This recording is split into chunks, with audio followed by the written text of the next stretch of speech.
Hello students, अपने topic respiratory system को आगे कंटिन्यू करते हुए आज की वीडियो में हम बात करेंगे दो चीज़ों की।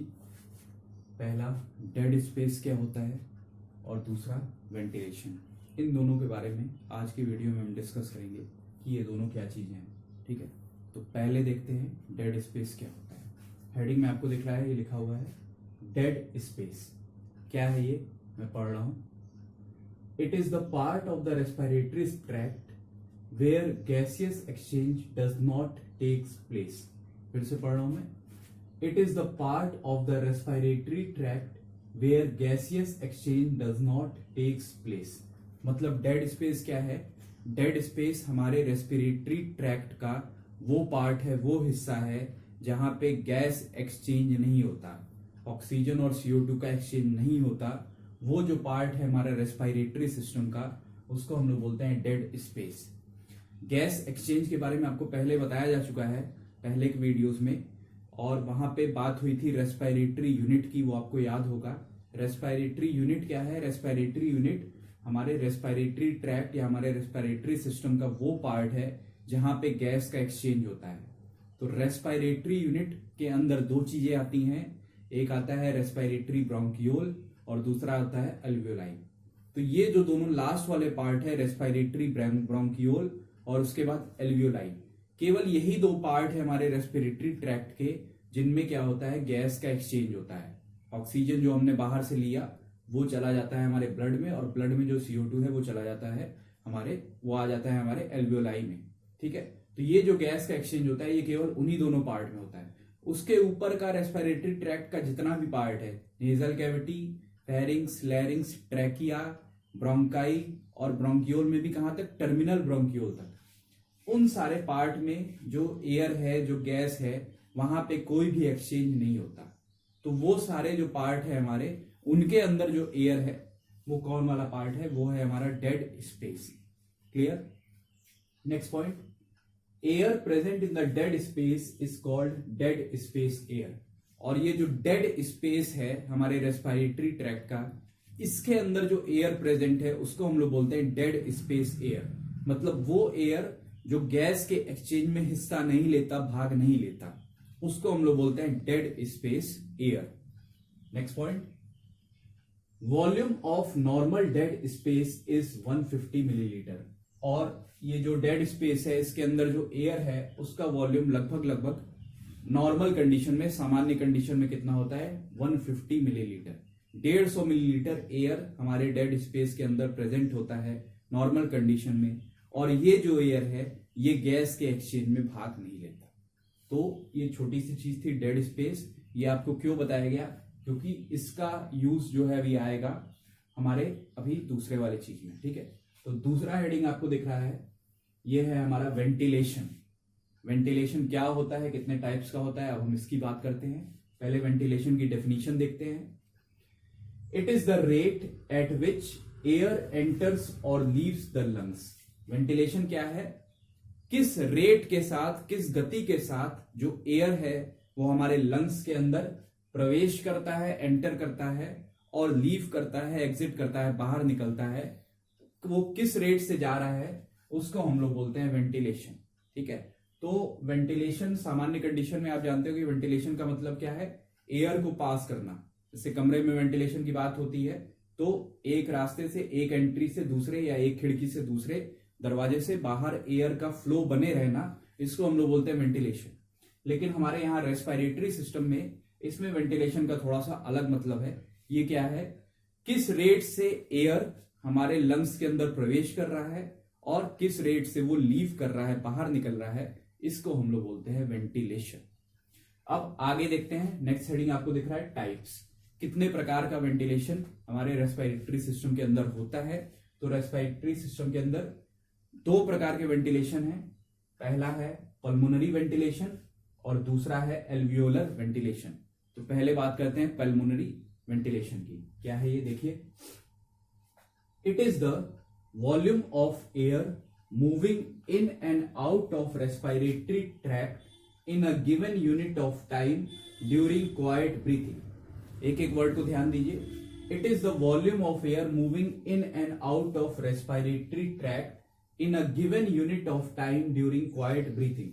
क्वाइट ब्रीथिंग के दौरान, फिर से वही बात, नॉर्मल क्वाइट ब्रीथिंग, जब हम लोग आराम से ब्रीथिंग कर रहे हैं, आराम से एयर को अंदर दे रहे हैं और आराम से छोड़ रहे हैं, लीव कर रहे हैं, इस दौरान कितना वॉल्यूम ऑफ एयर हमारे लंग्स के अंदर या हमारे रेस्पिरेटरी सिस्टम, रेस्पिरेटरी ट्रैक्ट के अंदर मूविंग इन, अंदर जा रहा है, और कितना आउट हो रहा है, इसको हम लोग बोलते हैं पल्मोनरी वेंटिलेशन। और साथ में एक और चीज ऐड है, in a given unit of time.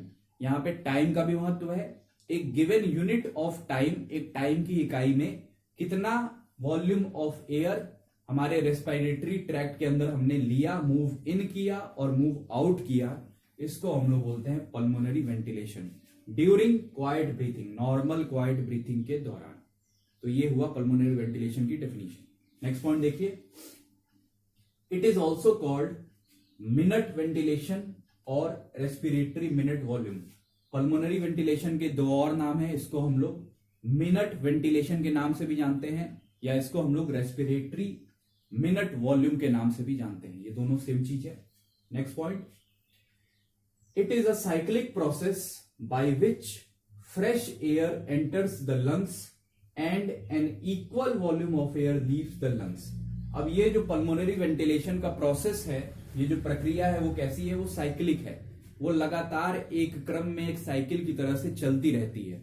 और इस प्रोसेस में क्या होता है, हम लोग लगातार क्या कर रहे हैं, फ्रेश एयर, ताजी हवा बाहर से अपने लंग्स के अंदर प्रवेश करा रहे हैं कुछ वॉल्यूम, और उतना ही जितना हम लोग फ्रेश एयर ले रहे हैं उतना ही इक्वल वॉल्यूम, बराबर वॉल्यूम ऑफ एयर हम लोग क्या कर रहे हैं, अपने लंग्स से निकाल भी रहे हैं।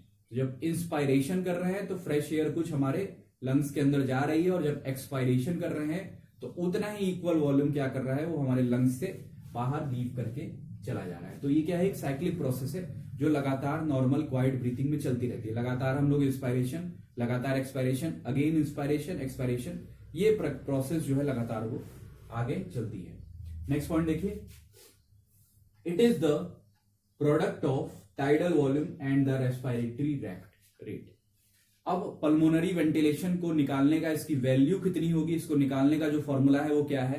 पल्मोनरी वेंटिलेशन वो क्या होता है, प्रोडक्ट, मतलब मल्टीप्लाई करते हैं जब हम लोग टाइडल वॉल्यूम और रेस्पिरेटरी रेट, इन दोनों को, जब इन दोनों का प्रोडक्ट निकाला जाए तो हमें क्या मिल जाएगा, पल्मोनरी वेंटिलेशन।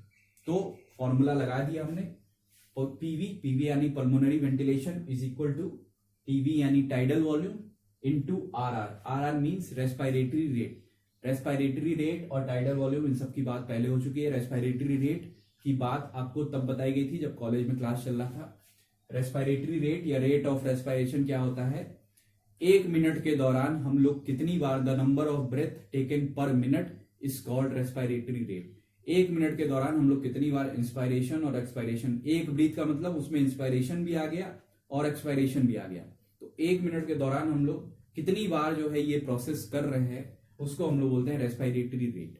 नॉर्मल कंडीशन में, सामान्य कंडीशन में इसकी वैल्यू 12 से 16 पर मिनट, 12 से 16 बार पर मिनट हम लोग इतनी बार एक मिनट में ब्रीथिंग कर रहे हैं, तो वो हुआ हमारा रेस्पिरेटरी रेट। तो जब इन दोनों को मल्टीप्लाई कर देंगे तो हमें मिल जाएगा हमारा पल्मोनरी वेंटिलेशन। तो टाइडल वॉल्यूम की वैल्यू आपको पिछले लेक्चर्स में बताई गई थी। टाइडल वॉल्यूम कितना होता है हमारे लंग्स का, 500 मिलीलीटर, और नॉर्मल आरआर यानी नॉर्मल रेस्पिरेटरी रेट अगर हम लोग 12 ले तो 500 मिलीलीटर इंटू 12, जब इसको मल्टीप्लाई करेंगे तो ये आ जाएगा हमारा 6000 मिलीलीटर पर मिनट, यानी 6 लीटर पर मिनट। तो एक यूनिट ऑफ टाइम के अंदर इतना अमाउंट, इतना वॉल्यूम ऑफ एयर, हमारे फ्रेश एयर हमारे लंग्स के अंदर प्रवेश कर रहा है और लीव कर रहा है लगातार। ये एक साइक्लिक प्रोसेस है, ठीक है। अब हम लोग बात कर रहे हैं वेंटिलेशन का दूसरा टाइप्स, जिसका नाम है एल्वियोलर वेंटिलेशन। ये क्या है देखते हैं। It is the volume of air utilized for gaseous exchange every minute. मतलब वॉल्यूम ऑफ एयर, हमारे एयर, जो एयर हमने क्या किया, प्रवेश कराया अंदर, हमारे लंग्स के अंदर दिया, उस एयर का वो हिस्सा, वो वॉल्यूम ऑफ एयर जो किसमें यूटिलाइज, किसमें यूज किया जाता है, गैस के एक्सचेंज में। Every minute, her unit of time, यानी एक मिनट के अंदर, एवरी मिनट के अंदर जितना भी हमने वॉल्यूम ऑफ एयर दिया, उसका कितना हिस्सा यूटिलाइज हो रहा है, यूज किया जा रहा है किसमें, गैस के एक्सचेंज में, ऑक्सीजन और CO2 के एक्सचेंज में, उसको हम लोग बोलते हैं एल्वियोलर वेंटिलेशन। नेक्स्ट पॉइंट देखिए, in pulmonary ventilation 6 litre of air moves in and out of respiratory tract every minute. अभी बात हुई पल्मोनरी वेंटिलेशन की और इसमें हमने क्या निकाला, पल्मोनरी वेंटिलेशन में हमने देखा कि 6 litre of air, 6 litre air 1 minute के अंदर मूव इन और आउट कर रहा है हमारे रेस्पिरेटरी ट्रैक्ट में। मतलब इतना वॉल्यूम ऑफ एयर हम लोग क्या कर रहे हैं, अंदर ले रहे हैं और आउट कर रहे हैं। पल्मोनरी वेंटिलेशन की वैल्यू निकली हमारी 6 लीटर। नेक्स्ट पॉइंट आगे सीखे, but the whole volume of air is not utilized for exchange of gases. लेकिन यहां पे आपको ये बात समझना है कि ये जो 6 लीटर ऑफ एयर हमने क्या किया, प्रवेश कराया और लीव कराया, ये जो लगातार हमारे रेस्पिरेटरी ट्रैक्ट में जा रहा है, इसका पूरा हिस्सा, पूरा वॉल्यूम, ये पूरा का पूरा 6 लीटर गैस के एक्सचेंज में यूटिलाइज नहीं होता। इसका कुछ ही हिस्सा जो है वो क्या करता है, इस एयर का वो गैस के एक्सचेंज में भाग लेता है, पार्ट लेता है। आगे देखिए उसी के, air present in the dead space does not take part in gaseous exchange. मतलब अभी वही बात, डेड स्पेस का यूज अब आ गया। डेड स्पेस मतलब डेड स्पेस के अंदर जो एयर है वो क्या करेगा, वो गैस के एक्सचेंज में भाग नहीं लेगा। तो इस 6 लीटर में से क्या है, कुछ हिस्सा जो हमारे डेड स्पेस में, हमारे रेस्पिरेटरी ट्रैक्ट के उस पार्ट में जहां पे गैस का एक्सचेंज नहीं हो रहा, उसमें चला जाता है। तो उसके अंदर जो एयर प्रेजेंट है वो गैस के एक्सचेंज में उसका कोई भी रोल नहीं है, वो गैस के एक्सचेंज में पार्ट नहीं लेगा। अब नीचे जो है वो आपको फॉर्मूला बताया गया है कि कैसे एल्वियोलर वेंटिलेशन निकाला जाएगा। तो एल्वियोलर वेंटिलेशन को निकालने के लिए हम क्या करेंगे, टीवी यानी हमारा टाइडल वॉल्यूम, टाइडल वॉल्यूम में से क्या कर देंगे, माइनस कर देंगे dead space air. Dead space के अंदर जो एयर है नॉर्मल कंडीशन में, वो एयर क्या करेगा, गैस के एक्सचेंज में भाग नहीं लेगा। तो TV minus dead space air, और उसको करने के बाद हम लोग मल्टीप्लाई कर देंगे किससे, हमारे रेस्पिरेटरी रेट। क्योंकि बात क्या हो रही है, एवरी मिनट, 1 मिनट के अंदर कितना volume of air gas exchange में भाग ले रहा है, तो उसको मल्टीप्लाई कर देंगे RR से। तो आपको नीचे दिख रहा है इसको निकालने का फॉर्मूला, टाइडल वॉल्यूम है हमारा 500 millilitre, dead space normal condition में उसके अंदर जो एयर है वो अभी बात हुई कितना है, 150 मिलीलीटर। तो 500 माइनस 150 ये आ जाएगा हमारा 350। 350 को अगेन हम लोग मल्टीप्लाई कर देंगे किससे, 12 से, 12 से, जो हमारा नॉर्मल रेस्पिरेटरी रेट है। तो इसकी वैल्यू आ जाएगी हमारी कितनी, 4200 मिलीलीटर पर मिनट, यानी 4.2 लीटर पर मिनट। ठीक है, तो इससे आपको क्लियर हो गया कि पल्मोनरी वेंटिलेशन में क्या था, कितना volume of air 1 unit of time के अंदर हमारे लंग्स के अंदर, रेस्पिरेटरी ट्रैक्ट के अंदर प्रवेश कर रहा है और कितना निकल रहा है ड्यूरिंग नॉर्मल क्वाइट ब्रीथिंग। तो पल्मोनरी वेंटिलेशन की वैल्यू है 6 लीटर पर मिनट, 6 लीटर पर मिनट। लेकिन उस 6 लीटर में से केवल कितना, 4.2 लीटर जो है एयर, वही भाग लेता है किसमें, गैसियस एक्सचेंज में। तो ये जो एयर जो भाग ले रहा है ये हमारा है एल्वियोलर वेंटिलेशन। ठीक है, तो रेस्पिरेटरी ट्रैक्ट के इस टॉपिक में आज में इतना ही। इसके आगे नेक्स्ट क्लास में हम लोग इसको कंटिन्यू करेंगे और आगे बात करेंगे किसी और टॉपिक। Thank you.